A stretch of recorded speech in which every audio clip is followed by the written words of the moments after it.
essentially, the redder it is, the stronger it is, which basically means like the more tornadoes there are in a certain area.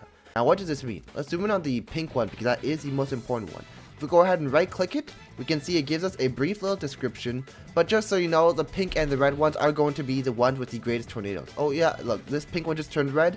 It means that it is losing its wind speed currently. Oh no, back to pink, never mind, it is on the edge. And like for example, the green ones and the yellow ones, these ones, the tornadoes won't be as strong. So generally you will want to go towards the pink ones and the red ones. As you can see, there are a lot of people here. They all want to go ahead and intercept and catch the tornado. And the tropical icons, essentially the tornadoes, they will start generally on the smaller end of the trapezoid, and they will make their way to the larger end.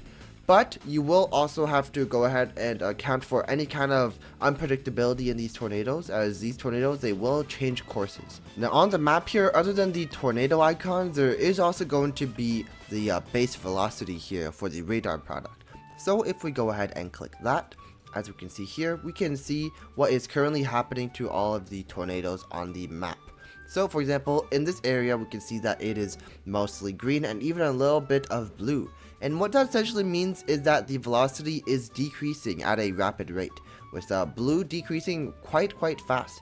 Well, so this essentially means that this tornado is going to be fizzling out soon, which means that you shouldn't really try to pursue it, as it is going to likely die before you get to it.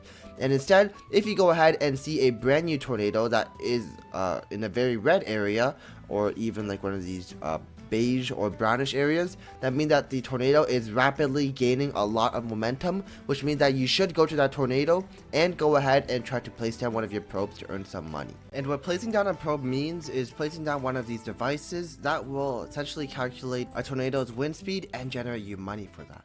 But what happens if you get way too close to the tornado? Well, then you'll begin to notice that you cannot actually place down your probes because the wind speed is far too high. And I'm going to attempt to make my way out, but the tornado is just sucking me in, and it's going to destroy my vehicle and also force me to have to respawn. But one major trick that I have for you guys to attempt to earn a lot of money early on is to go in the eye of the storm and attempt to place down these probes.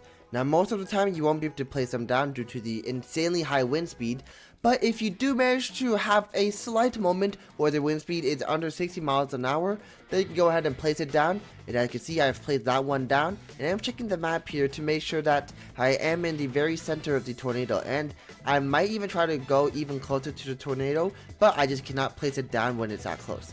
Now unfortunately for me, as you can see at the very bottom right, I am spamming to place down these probes, and I just cannot place down anymore.